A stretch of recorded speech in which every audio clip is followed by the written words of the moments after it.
ッピーワン買ってみるか。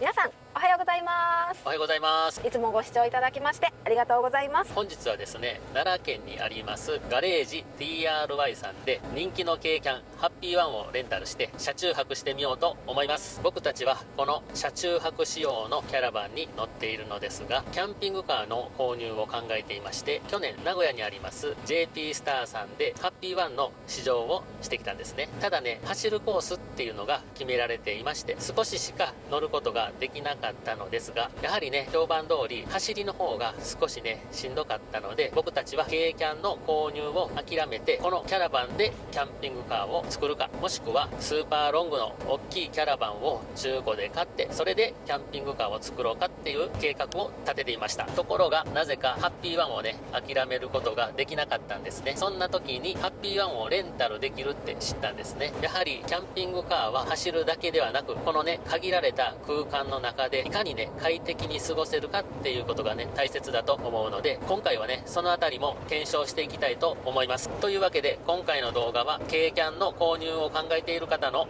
参考になればと思っていますので、ぜひ最後までご覧になってください。それではスタート。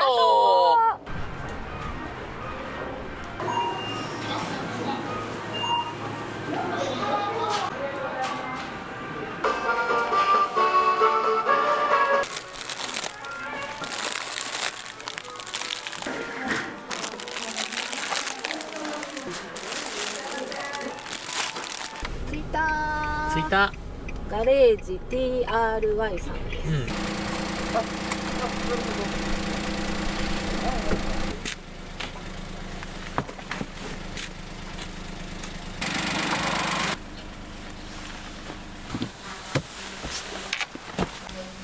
はい、レオンが起きました。じゃあ行こうか。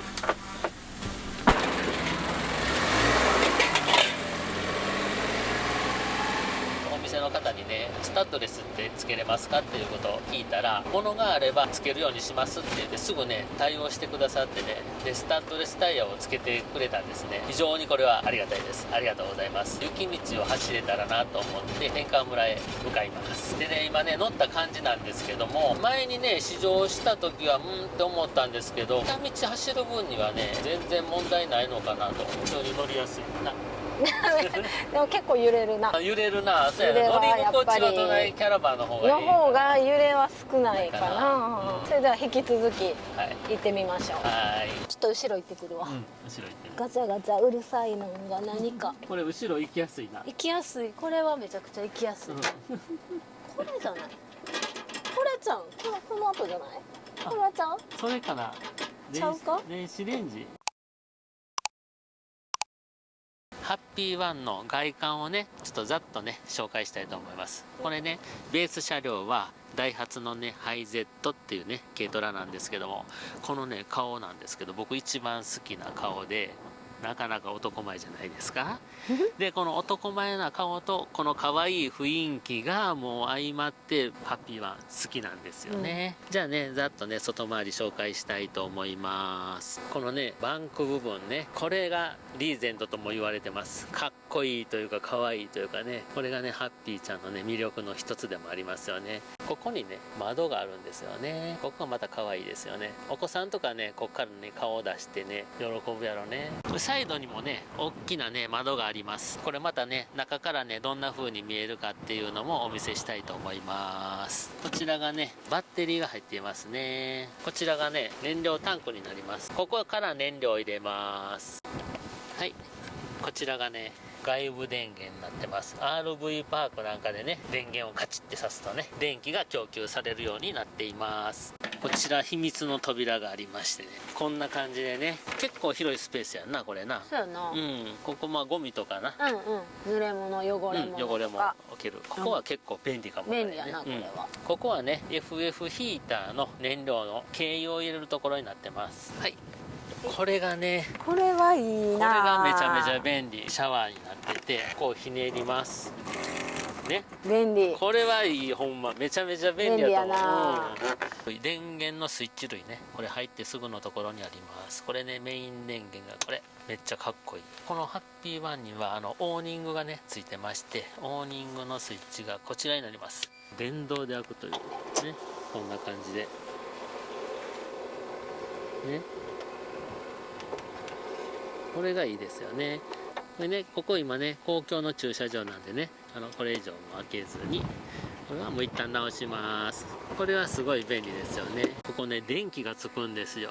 これねまた夜にもつけてみようかなと思いますけども、ではねシェードをね下げてみます。おお、でこの上を下ろしたらこう網戸になります。これは楽やんな。これはな、うん、扉ちょっと開けてみようか。ここのロックをまずでそことここと4箇所ね、4箇所4箇所ロックを外してからで開ける。向こうへ。風がすごい。おお、こんな感じで開くんや。こんな感じで開きます。めっちゃええやんこの窓はめっちゃええ。そこがいっぱいもっと開く。もっと開く。奥まで行ったら、うん、こう閉まる。閉まるんか。おお、こんな感じです。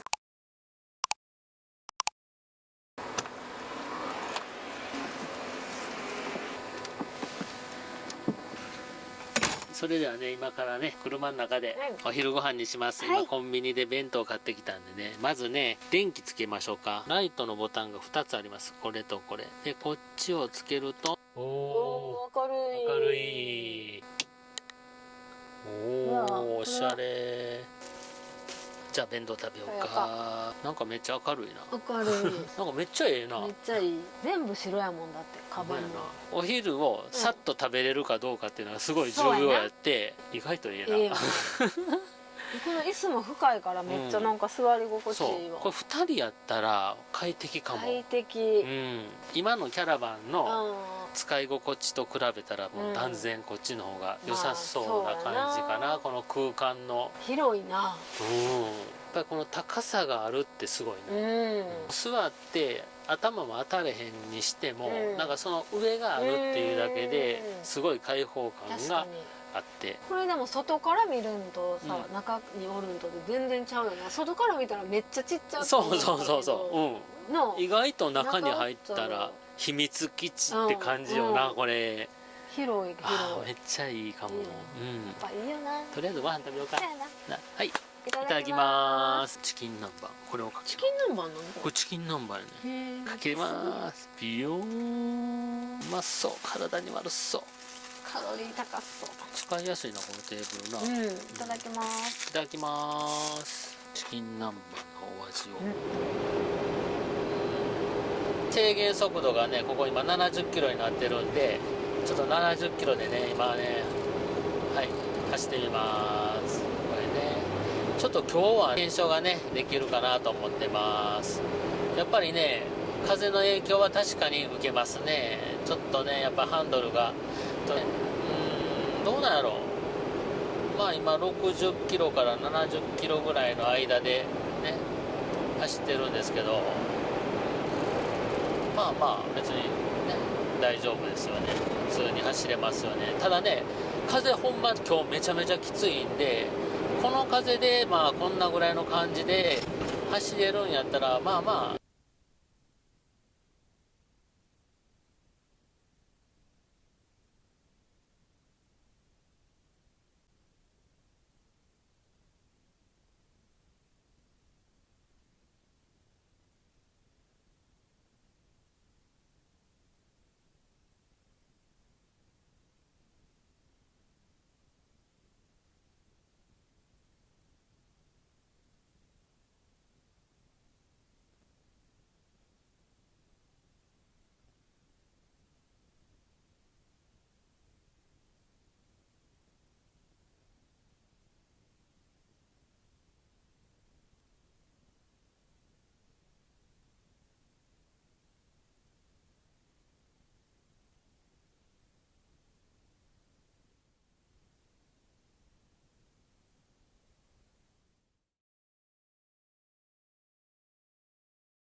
うわ1度や。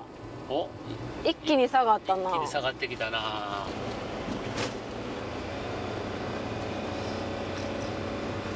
なんかいい雰囲気のとこに来たで。あ、ほらキャンプ場とこの先スキー場とかあるんじゃん。あ、ほんまや。雪道もちょっと走れるかもわかほらへんんまやな。でも雪が増えてきた。なあ、増えてきたな。え、ワクワクしてる？もしかしてワクワクしてる？いやいや、検証やから。あ、キャンプ場の看板。すぐスキー場、あ、この辺もほら。どういうこと？これまっすぐは行ったらあかんねんな。すごい高。右曲がって。冬季閉鎖中あ、か。スキー場。スキー場もこ閉鎖やっっちやね。て。スキー休業って書いとったで。またこいつあ、が行き止ほまりや。ら。バックで出なあかんって。そこで U ターンできるんじゃん。どこ？ここで。右側？そうそう。これ K はやっぱりあれじゃん。こういう時。ああ。ほらここで。うわ、ゴリゴリや。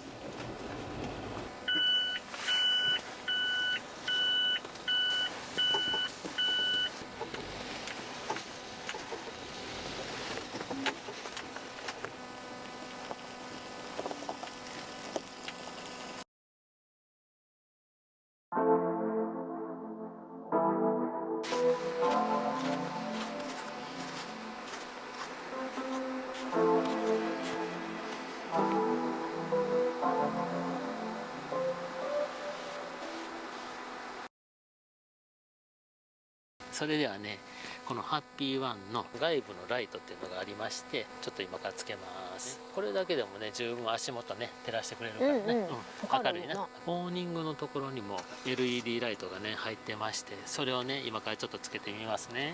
オーニングの電源を入れて、はい、でからこっちのリモコンでつけます。めめっちゃ明るい。これな、キャンプとかでオーニング出して、このオーニングのライトつけたら十分明るいと思う。なあ、これすごいな。いいよな。めちゃめちゃ明るいな。うんうん、ただいまのね室内の温度が11度、外気温度は7度ですね。それではねちょっと FF ヒーターをねつけようと思います。はい、それではね FF ヒーターのスイッチを入れます。これがね温度設定ですね。27、28、29、30ね。このボタンを長押しします。はい、そしたらねこれね風の強さね P2、P3、この真ん中辺にしとこうか。これでねちょっとね見てみましょう。久々にエスビットさんでご飯炊こうと思います。はい。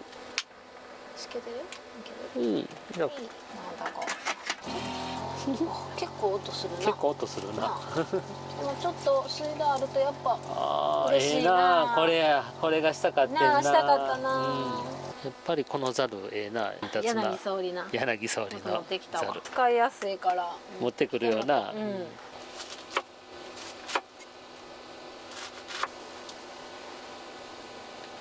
前で見て、車内の温度がもう 17.8 度、そんなにあったかいな。確かにあったかい。 FF ヒーターがすごすぎる。ほんまにもう暑いぐらい。半袖でいけるんちゃう？ほんまに新さんやったら。あっという間に温度が上がっていくな。FF ヒーターすごいな。ちょっとめっちゃ嬉しい。めっちゃ嬉しい。これ初 FF ヒーターやな。これ初皆さん FF ヒーターおすすめですよ。感じやろ。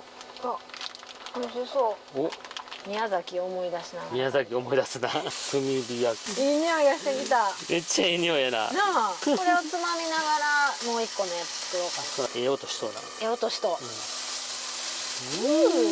手が箸出して。やっぱり堀西やな。やっぱり堀西やろう。今日も出てくる堀西。今日レタスにかけた。楽しみやね。堀西。レタスに堀西。鳥が来ますか。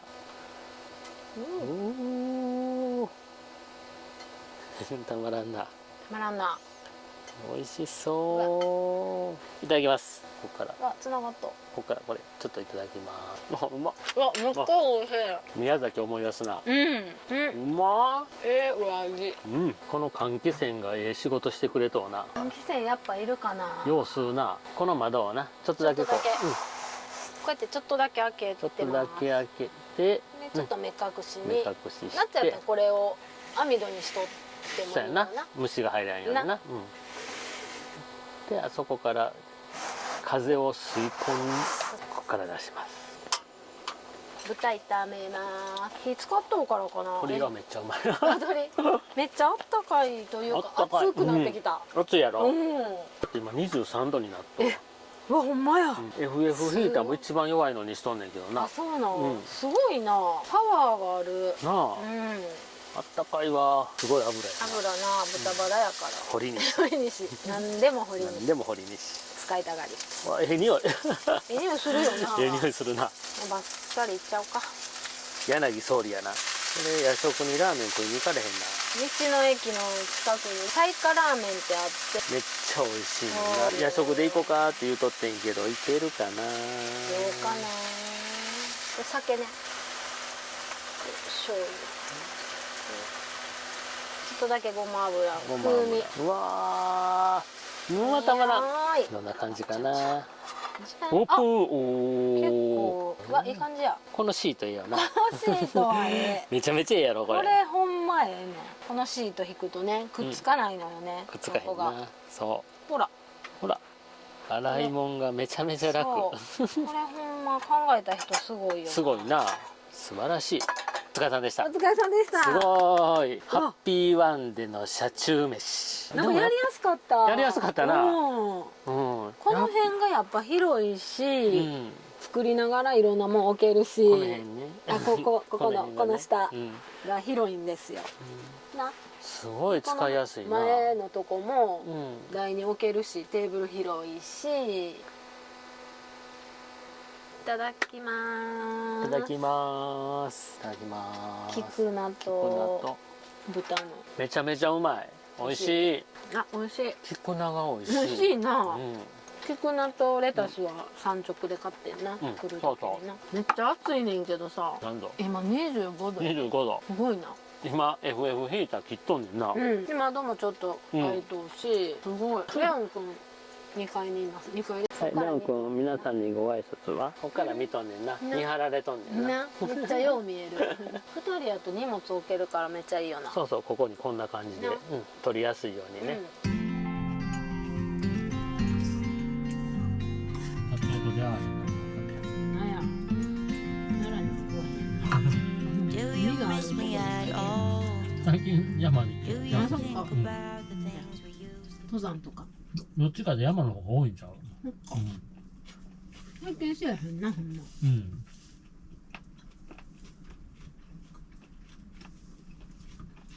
これも美味しい。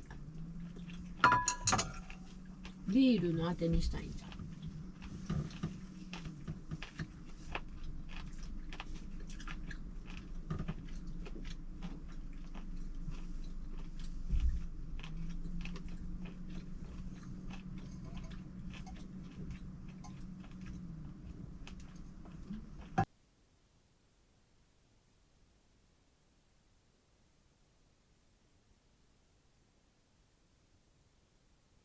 これ冬場はええな。 FF ヒーターのね吹き出し口の前に洗い物の終わったものを置いてるんですけど、これで一発で乾きます。この場所ええな。いいと思う。乾燥室やわあ。の上に布巾。あららら。それではね車内の紹介をしていきます。このねまずね棚をねどんな感じになっとうかね見ていただきましょうか。こんな感じです。結構広いよな、うん高さはまああんまり高くはないんですけど、あ、発見。ここ奥まで行ったら。上はほらそうか、うんこれぐらい。この長さぐらい、この上がある。ほんまや。天井なるほどなるほまで。ど。うちのカセットコンロ入れてみましょう、余裕で入るね。余裕やな。うんなんかこれも立つんじゃない、ほら。あ、ほんまや。ほら。おお、すごい。ちなみにこんなんとかも入るんじゃない。ほら。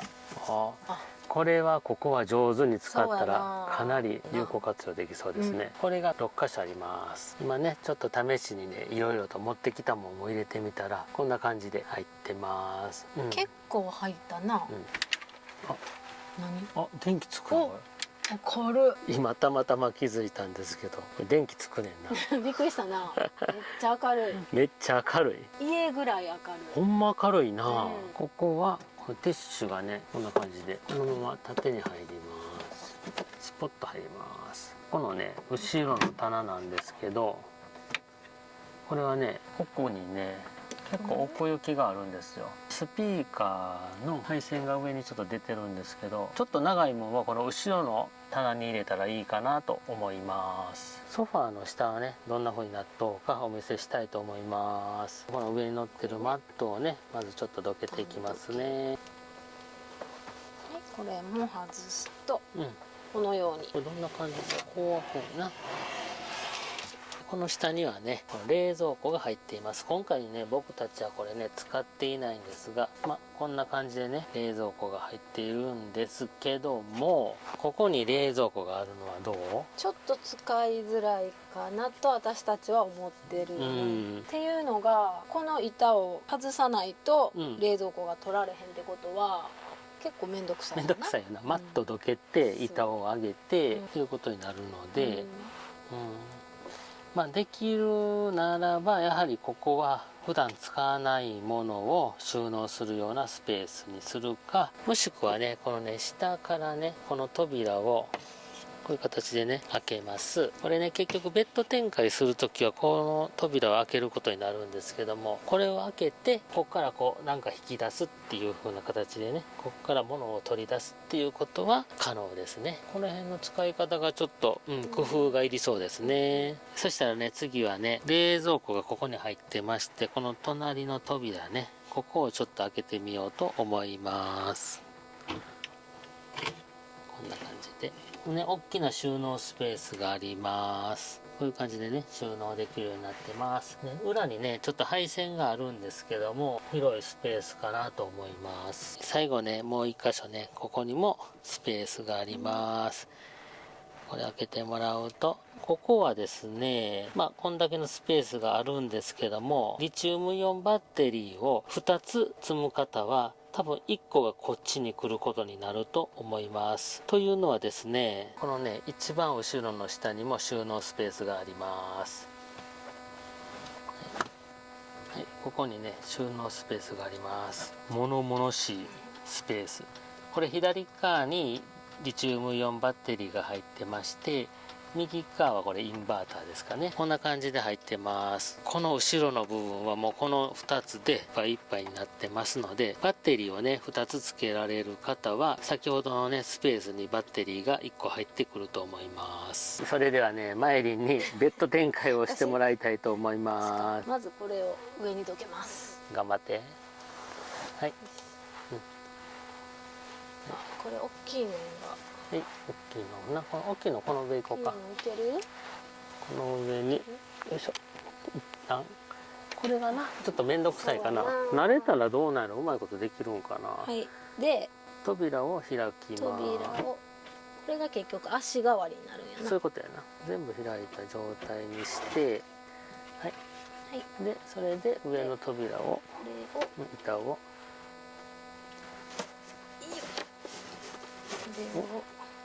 こうですね。うん、これ分かった。向こうに行けばいいねんな。よいしょ。こうで、よいしょ。こうで、こうそうそう。でこれを、はい、それではマットレスを敷いていきます。もう狭いな。狭いなって言って。でもここにもシートベルトあるけど。シートベルトは関係ないような気がするな。関係ないな。そのまま上に行くんじゃん。あれか。はい。でこれを順番に。上を順番にはめるだけやな。そう。雰囲気が出てきましたね。出てきましたね。いい感じ。こうかな。いった。オッケー。じゃあ次反対。はい。そしたらね、こっちの前の部分もね、展開していこうと思います。でこれもね、同じようにこの上のクッションをまずどけます。はい。で、下を広げて、こちらも下を、な。このマジックテープがついてんな。そうそうそう。よいしょ。こちらがこんな感じだね。指挟まんようにね、はい、はい。そして大きいのをこちらに戻します。でこれをこれね、おお、ここはなし。あ、これじゃん。はい、お、完成や。完成。それそう向きにしたら多分落ちるやろな、その一個が。逆か。うん、これ奥にちっちゃいのをした方がいい。そうそう、多分そ2つとも。う。うん。そっちもそうやったんかな。これで、こっちは壁があるか落ちひんけど。うん。こうやな。そうやんな。はい、できましたー。そしたらね、ベッド展開できたので、2人で寝たらどんな感じになるのか。はい、ちょっとね、高い枕。殿や、殿。殿枕。うわ、あ、長さはもう十分やな。ほんまや。あ、こんな感じで、あ、十分。ちょっと待って、2人結構きついんかな思ったけど、全全然然いけ余裕。る。ほら、大の字で。全然いける。大の字は無理かもな。まあいつでももいけるわ、ほらこん。な感じで走り全然いける。余裕はもう寝れそう。じゃあ快適。こんだけキッチンのスペースがあって2人寝れるんや。なあ、うんもっと狭いかな思っとってんけど、余裕やな。うん、ただちょっとここずれるね。そやな、ここのマットのズレがハッピーワンのところはどんどん進化していってるっていうのがあって、お客さんの声をフィードバックさせて常にこう改良されていってるっていうのはすごいいいなと思ってるので、最新のやつがどうなっとうかっていうのはちょっと気になる。あーでもいい車な、レオン君はここから見とんねんな、見張られてでレオン君はそこおるからな。見たんレオンがちらとんねんな。な、めっちゃよう見える。こんな感じでちょっとお茶でもしてそれから寝ようか。そうやな。あとですね、僕たちは使わなかったのですが、この車には電子レンジもついてます。これオプションになるんかな。オプションやんな。あとですね、このテレビがねオプションでついてきます。僕たちもあまりテレビを見ることないんですけども、このテレビは Android ナビと連動していて、後ろでね YouTube を見たりすることができるっていう風に聞いています。車の中でねそういったゆっくりした時間をね過ごされるのもいいかなと思います。あとはね、このエアコンですよ。これはね夏でないと検証ちょっとできないんですけども、これはもう最強のアイテムですよね。ただね、エアコンを長い時間使おうと思えばやはりねバッテリーはね鉛のバッテリーではなくてリチウムイオンバッテリー、これがねあった方がいいかなと思います。このエアコン夏ねどんだけ効くのかっていうのはね試してみたいですよね。お疲れ様でした。さあホットコーヒーにしようかな思ったけど、室内があまりにも暑くて冷たいもん飲み物買ってきました。これねアイスコーヒーとコーラはい、ちょっと飲み、こんなん買ってきたんですよ。ちょっとこの前の夫婦の飲み会でご紹介しましたチーズね、リンゴのチーズの、違う、チーズのリンゴ。チーズのリンゴいちごバージョン。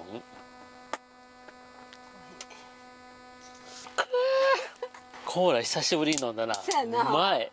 アイスやな。アイスやな。FF ヒーターがこんなにすごいとは。いや、ほんまぬくいよな。ぬくいな。これはありがたい、ほんまに。これうまそう。めっちゃいちごの匂いしてる。匂いする。ほんまや、めっちゃいちご。わ、いちご。いちご。よし。欲しいな。このクッションさ。それよくない、そこ。これめっちゃこれめっちゃ腰。とこにあるやろそれ。めっちゃちょうど気持ちいい。さっきと場所変えたからそれ取られた思って。お、めっちゃええ。くそ。邪魔やな思っとってんさっきまで。そうだ。コロコロして邪魔やなと。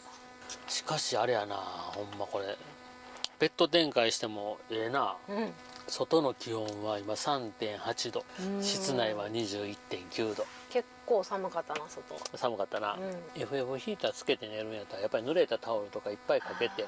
せやな、乾燥がめっちゃするか。あとやっぱり気になるのが結露。明日の朝どんな感じなんかっていうのはすごい楽しみ。そこやな、結露はやっぱりするんかな。こことかしたら嫌やな。でも触った感じ、そのどういったらいいか、外気のあれで冷たいとかはないわな。ある程度ヒヤッとはしとうけど、結露するような冷たさではないよな。そうか。バンクベッドのところにね、これね、コンセント、ここにね照明があるんです。ここにねフレキシブルで動きます。非常にね便利だと思います。というわけでね、今日はね僕はねこのバンクベッドで寝てみようかなと思います。ええな、この車の中で歯磨きができるっていう、外でんでええっていうのがええなこれで雨の日も安心やな、そんなんでね、もう歯磨きして寝ようと思います。それでまたね、皆さんまた明日おやすみなさい。バイバイ。おはようございます。めちゃめちゃ快適やった。外気温 3.6 度、室内 12.7 度、あったかい。快適に寝れました。こちらね、窓ガラスなんですけどね、アクリルの二重窓になってるんですけども、結露はね、もうこれほとんどしてないですね。結露というか、ちょっと曇ってるは曇ってるんですけども、うっすら曇ってるぐらいで全然問題なしですね。これでしたらね、この窓枠とかは全く濡れてません。あと壁の方全然冷たくないんですよ。素晴らしいですね。こちらはね、前のね運転席側のガラスなんですけど、やはりすごい結露ですよね。これね、こんな感じでね、通常のガラスだったらやはりね、一晩こうやって過ごすと朝にはねこんだけ結露するんですよね。これを見るとやっぱりね、アクリルガラスの凄さ分かりましたか？こんだけ違うんですね。ハッピーワンの断熱素晴らしいと思います。さあ、前にドライヤーが使えるかちょっと実験してみようか。実験してみよ楽しみやな。う。いいね。使えるんかな。すごい音。これ使えとうってこと？使えとう。めっちゃ音するな。これが何の音やろ。朝ごはんの準備をしていきましょう。これで溶かしていきます。パンつけようか。アウトでにパワーありそうな感じやな。そうやな。テスト。わ、すごいな。おお。すごいな。沸いてきました。さあ、コーヒーの準備。よいしょ。コーヒー作っていきましょうか。コーヒー豆はいつものグアテマラコーヒーミル。これはもう安物ですけどね。感じで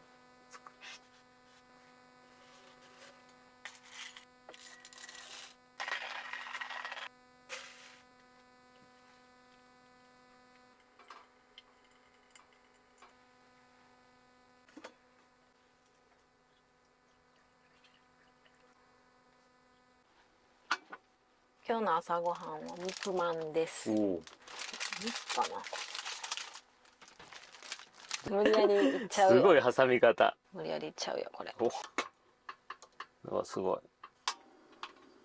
肉まん久々やな。そうやな、久しぶりやな。はい、できたー。おお、おっとー、どんな感じ？おー、感じこのかけ方。黒いじゃん。裏ちょっと焦げてましたね。まあまあ許容範囲。許容範囲でしょうこれは。熱っ。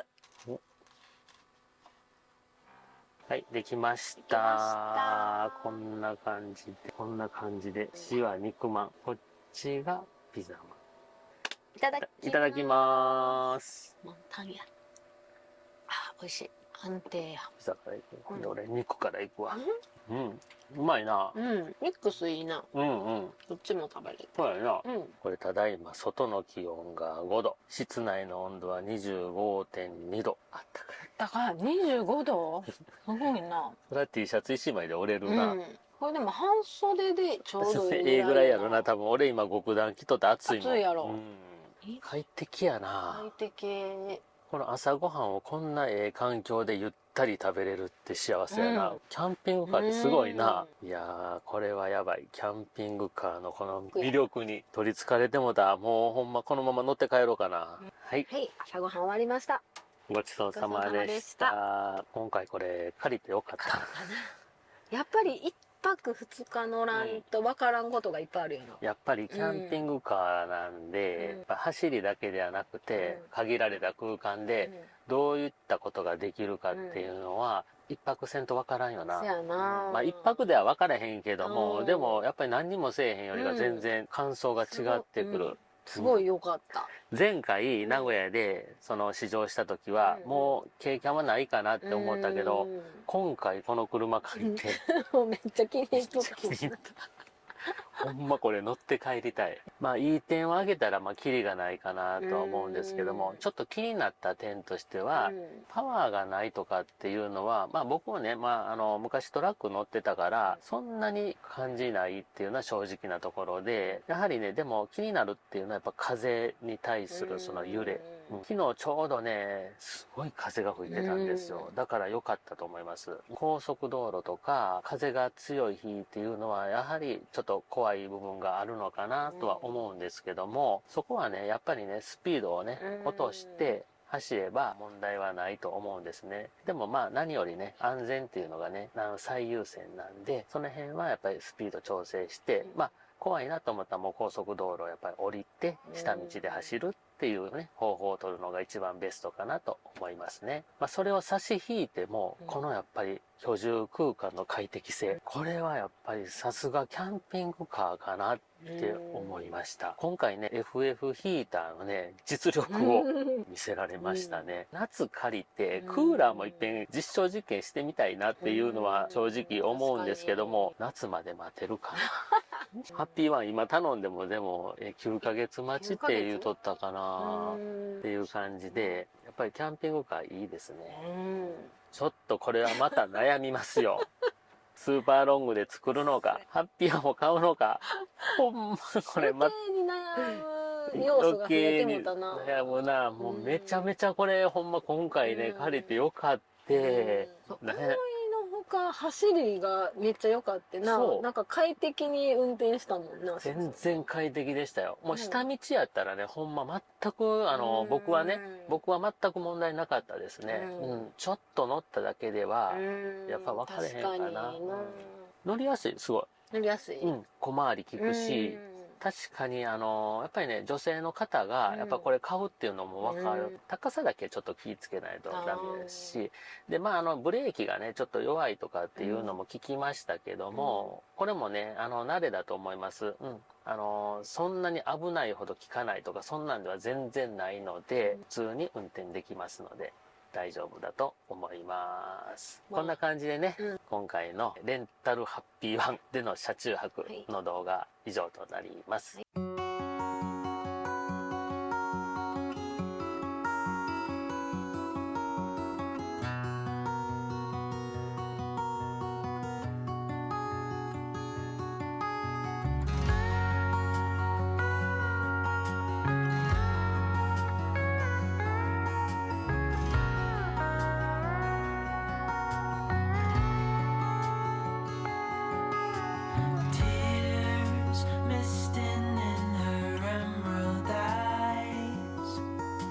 Everyone was standing idly by, trying not to watch or intervene as tears were streaming down her face, down her face. さあ、そしたらちょっとゴミをほかそうか。これはええよな、ほんま。結構入るんじゃん。ゴミをほかして結構入るよな。結構入る。これええな。いいめっちゃいい。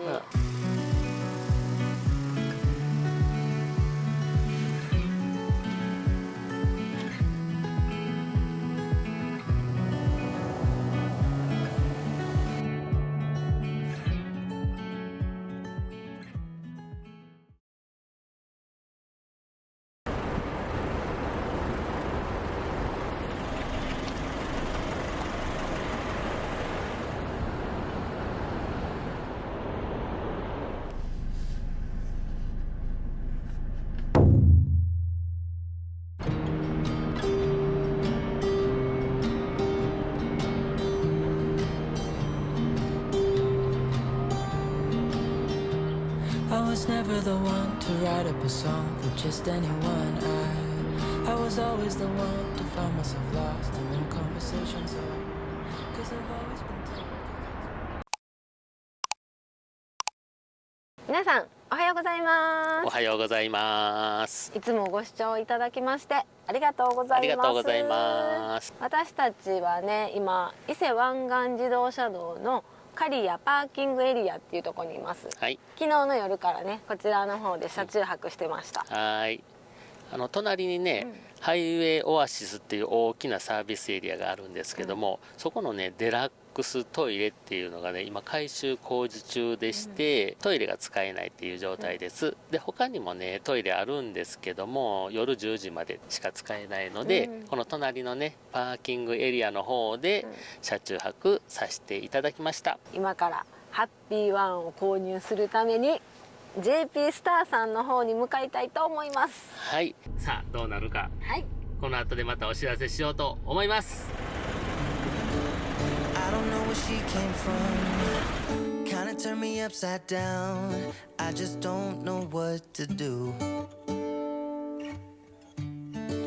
I wanna spend the night at hers and bring her one of my t-shirts so it smells like her perfume. Now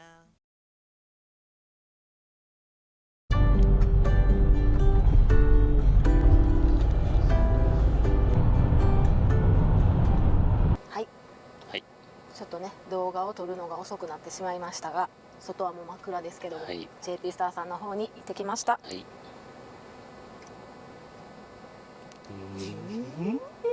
はい。はい。ハッピーワン契約してきました。イエーイ。やっとです。決まりました。はい。JP スターの皆さん、親切に対応してくださって本当にありがとうございました。ありがとうございました。本当ね、社長をはじめ、スタッフの皆さん、とても丁寧にね、気持ちよく対応していただいてありがとうございました。で、特にね、僕たちの担当してくださった方なんですけども、本人自らね、ハッピーワンを購入して、その後、JP スターさんで働いているっていうことで、はい、ハッピーワンのこと詳しくてですね、で僕たちがいろいろこう悩んでることとかわからないこと、質問いっぱいさせていただいたんですけども、本当ね的確に丁寧に、気持ちいい接客ですごい良かったな。楽しくて、9時から今日予約してたんですけど、でもなんかあまりにも楽しくて3時間ぐらいかな。そういろんな話聞かせてもらったり、他のハッピーワンの中をちょっと見させてもらったりとかな。ハッピーワンのオーナーになる予定なんで、これからもよろしくお願いいたします。はい、ということでね、まずね今日の話なんですけども、ハッピーワンプラスということでね、ハッピーワンのね新型車両でご説明いただきました。はい、でまだね動画とかその辺はねオープンになってないんですけども、3月1日に解禁ということですので、私たちも少しだけ撮らせていただきましたので、はい、3月1日に向けて頑張って編集して、皆様に新しいハッピーワンをお届けできたらなと思っています。びっくりしますよでもこれはね、本当ね JP スターさんの素晴らしいところでどんどん進化しているんで、多分ね今新しいハッピーワンで僕たちはこう喜んでるんですけども、多分またその後ね僕たちが乗っている間にどんどん新しくなって、それはまたいいなってなるとは思うんですけども、これ待ってたらいつになっても買えないですし、それはハッピーワンの成長ということで、はい、見届けでいけたらなというふうには思いますよね。でもな今回見に行ってさ、私らがこうしたいなって思っとった点が何点かあって、それがパッとドア開けた瞬間かなっとってんよな。もうめっちゃテンション上がったよな。上がった。落ち着こう落ち着こうって2人でなって、はい、こう思い描いたことが実現されてたっていうのはびっくりしたな。もうすごい進化やなと思った。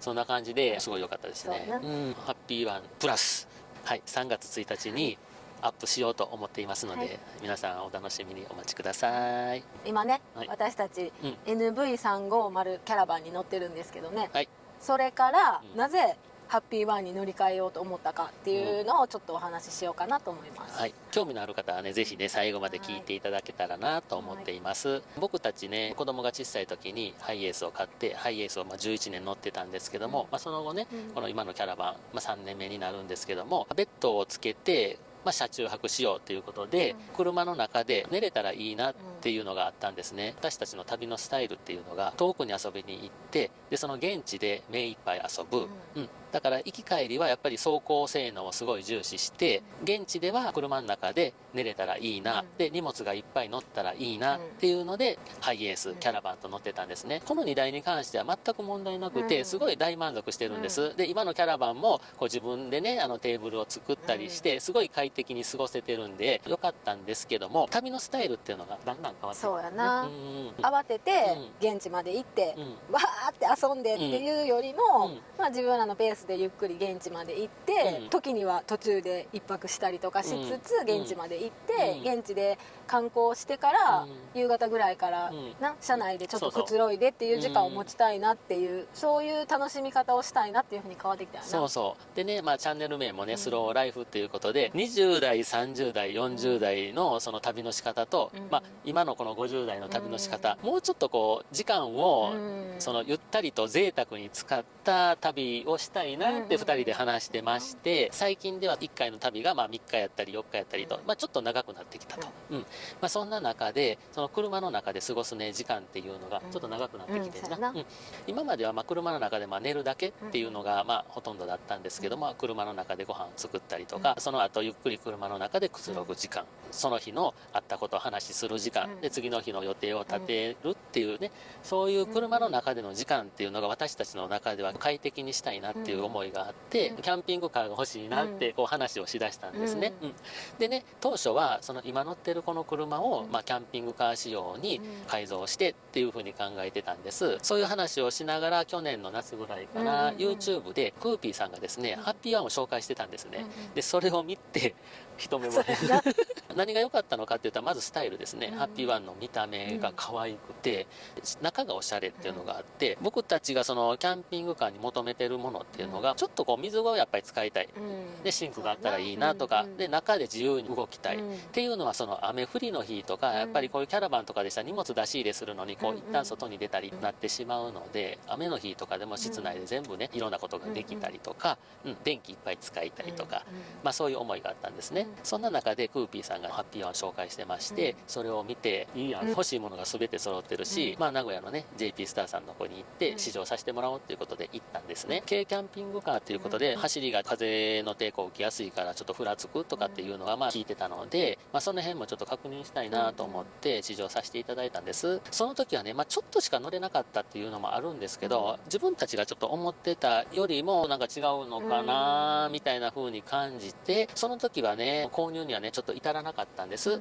でその後もね、軽キャンを買うのか、このキャラバンでキャンピングカーを作るのかっていうのをずっと話してきて、キャンピングカー見に行ってね、どうしようかとかっていう風にずっと悩んでたんです。まあ、最終的には結局キャラバンでキャンピングカーを作ろうかっていうところになってまして、で春ぐらいからな、作業始めようっていう風にね言ってたんですけども、とはいえハッピーワンをちょっと諦めることが、お互いYouTube 見ながらなんかやっぱり気になるよな、可愛いよな、でなんか聞いたら同じ思いやってんな、そうちょっと気になるよなって、でなんかいろいろネットとか見てたら、レンタルできるとこがあるっていうのが分かったよな。奈良県にね、グランピングカー TRY さんっていうところがありましてね、そこがねハッピーワンのレンタルっていうのをしてまして、最後にまあ1回レンタル、させていただいて、ちょっと車中泊しようか、それ最後やってんな。そうそうそう、あかんって思ったらもうなしやなっていうんで、もう1回借りてみようってなってんな。ということでね、レンタルさせてもらったんです。でまあその動画をちょっとこの間上げさせていただいてるんですけども、まあ興味のある方よかったら見てください。それで気持ちが、そうやな、はい、よかったな。よかったです。キャンピングカーっていうだけあって、やっぱり居住空間のこの快適性、これはね今の私たちが乗ってるキャラバンにはないものでして、中で自由に動ける、水使える、でまあ FF ヒーターといいまして、まあ、エンジン切っててもヒーターが使える、で夏にはクーラーが使える、で電気をいろいろ使える、雨の日も室内だけでいろいろ動いていろんなことができると、僕たちが想像していた以上に快適だったんですね。まあ問題は走りの方なんですけども、実際ね1日まあ乗ってみて、街乗り、山道も走りました、で雪道も走りました、高速も走りました、でタイミングよくというか、この日すごい風も強かったんですね。1日でいろんな検証ができたっていうのがあるんですけども、まずね街乗りに関しては正直ね僕たちの中では全く問題なかったです。そう運転も問題ないし、助手席に乗った方も別に問題なく、そう普通に走れるんですよ。風なんですけど、風はねやはりね正直ねやっぱ怖いですね。やっぱり揺れるっていうのもありますし、ふらつきっていうのはあるんですけども、あの日はかなり風がきつかったんですけど、これはもうスピードをね落として走っていただくっていうことで解決できるのかなって僕はその時は思いましたね。あとね山道走ったんですけど、山道がねすごい快適に走れるんですよ。パワーって言うんですけど、パワーはやっぱりないですけども、めっちゃ走りにくいとかっていうのもなくて、別に普通に走っとったもんな。どうしてもね遅くて後ろ車が渋滞するようなことがもしあればね、それをこうちょっと避けてね行かしてあげたらいいですし、僕ら今回そんなのは全然なくて、普通に走れたんで、いやこれは全然許容範囲かなと走行性能が快適とは言えないんですけども、僕たちの中ではこの走行性能で室内の居住空間の快適性でを天秤にかけた時に、居住空間の快適性っていうところにすごい比重を置いてるので、走りの部分っていうのは我慢できるかなっていうことだったんですよ。それもありますし、 JP スターさんにいろいろねちょっと質問とかさせていただいて、質問の回答っていうのもすごい的確ですし、対応の速さもありますし、社長をはじめスタッフの皆さんのそのキャンピングカーに対する思いっていうのがすごい伝わってくるんですよね。だからそれも含めてすごいハッピーワンのことが好きになって、でもう購入することに決めました。ここで一つ私から言いたいのは、軽キャン購入をね検討されてる方も多分何人かこの動画見ていただいてるかとは思うんですけども、レンタルっていうのはねすごいおすすめしますね。やはりねキャンピングカーっていうのはその走りだけではなくて、やっぱりね居住空間の過ごし方っていうのも多分皆さんここを結構重視されるのかなっていうのはあるんです。ですのでやはりレンタルして1日乗ってみて、それでいろんなものを感じ取っていただけたらいいのかなっていうふうに思いました。で関西の方、近畿圏の方でしたらこのね僕たち借りたところ、奈良県の、グランピングカー TRY さんなんですけども、すごいね丁寧に対応していただいたんですよ。こういったところで車をレンタルして一度試していただくっていうことはすごいいいと思いますので、概要欄にリンク貼っておきますので覗いてみてください。納期なんですけども、早ければ7月納車、8月には納車できるかなっていう話だったな。意外と思ったより早かったな。そうやな、もっとかかるかなと思ったんですけど、なので待ち遠しいな、それまで皆さんお待ちいただきたいですね。はい、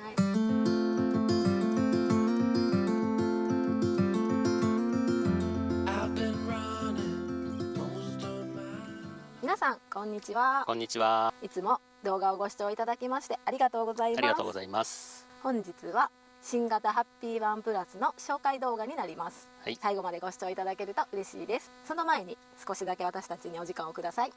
先日ハッピーワンを購入した動画を投稿したのですが、その後ハッピーワンオーナーさんやすでにご予約されている方から温かいコメントたくさんいただきました。本当にありがとうございます。ありがとうございます。これからもハッピーワンを通じていろんな方とつながっていけるのを楽しみにしています。よろしくお願いします。よろしくお願いします。はい、それでは新型ハッピーワンをご紹介します。まずはじめにハッピーワンの名称がハッピーワンプラスに変わりました。何がプラスになったかは後ほどお伝えしたいと思います。ハッピーワンのベース車両でもありますダイハツのハイゼットトラックについて少し説明しておきます。昨年12月にマイナーチェンジしたハイゼットトラックですが、変更内容が盛りだくさんで新しい機能もかなり追加されているため、フルモデルチェンジに近いビッグマイナーチェンジだと言われるぐらい進化しています。このベース車両の進化は非常に嬉しいですね。キャンピングカーといえばどうしても車内の設備に注目されがちなのですが、今回のマイナーチェンジでは走りに直接影響する部分の変更もありました。4速オートマから新開発の CVT を搭載したことにより、発進時はローギア化して力強い発進性能を実現できました。無段階変速によりスムーズな加速で当番時も快適な運転が可能になると言われています。そして燃費も良くなっているそうです。次に電子制御式 4WD を採用しています。スイッチ操作で 2WD、4WD オート、4WD ロックの3モモードが利用可能になりました。スノーボードが好きな私にはありがたい機能となっています。そして安全システム、スマートアシストでは自転車と夜間の歩行者検知に対応しているみたいです。その他にもプッシュ式エンジンスターターや電子カードキーによるドアロックなど新しい機能が搭載されていて充実した内容になっているようで嬉しい限りです。では新型ハッピーワンを見ていこうと思いますが、商談の合間に撮影させていただいたので詳しくお伝えできない部分もあるかと思いますので、詳細は JP スターさんのホームページなのでご確認をお願いいたします。概要欄にリンクを貼っておきますね。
got this feeling.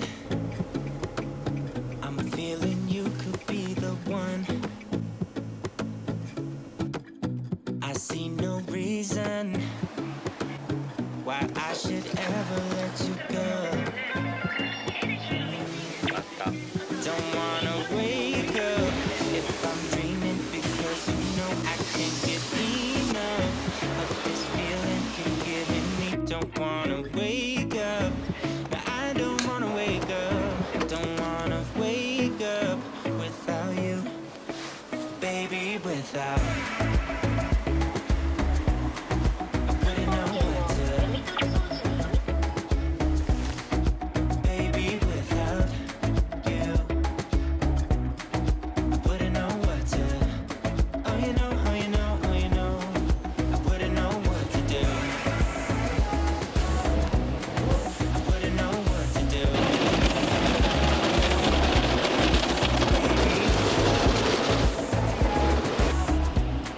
I wouldn't know what to do. Oh, you know, oh, you know, oh, you know. When you are with me, sometimes I forget to breathe.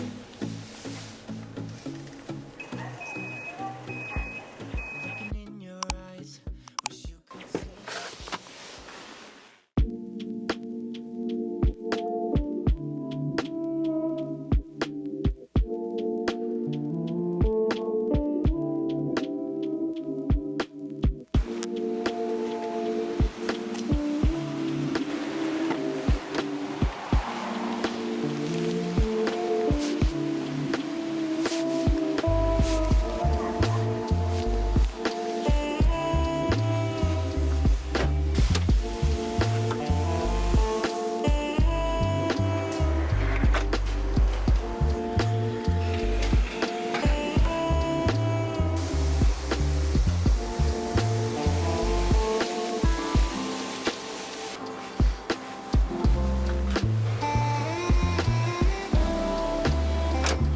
テーブルやったな。これあったからほんまよかった、ご飯食べる時とか。これはな、この子と離れるのも寂しいな。そうやな。使いやすかったもんな、これなあ、渾身の策やし。俺にしてはな。せいで愛着あるやろ。可愛いわ。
初めての後ろ体験。着いた着きました。実は、はい、ハッピーワンプラス100です。ありがとうございますありがとうございます。すいませんの。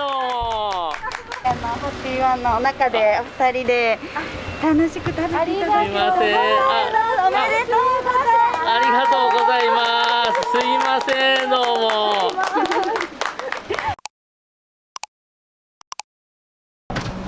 さよなら。ありがとうございました一緒に行った方がよかったかな。帰るよ。帰るよいいねー。どうファーストインプレッション。英語や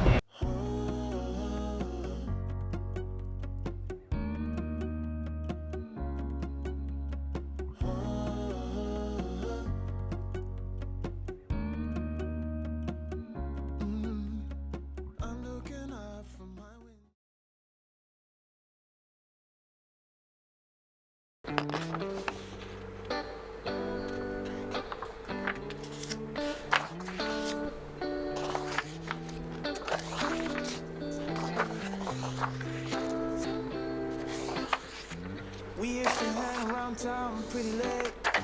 Spent the week thinking about our next day.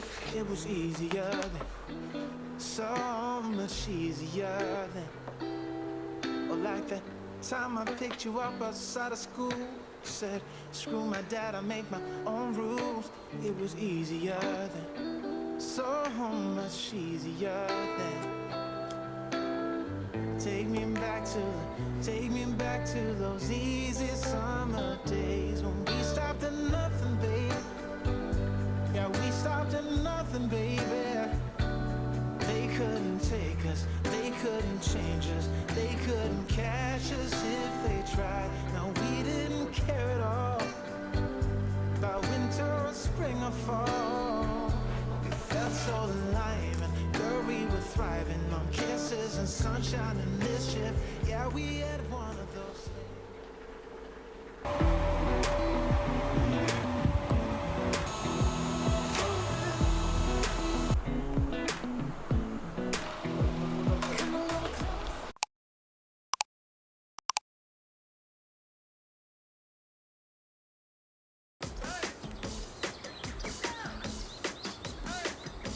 こちらの車が自分たちが購入した。あとはトリガーを握るとサーフィンをするので、この外部シャワーは本当にありがたい装備です。本日はハッピーワンプラスの全てをお伝えしますので、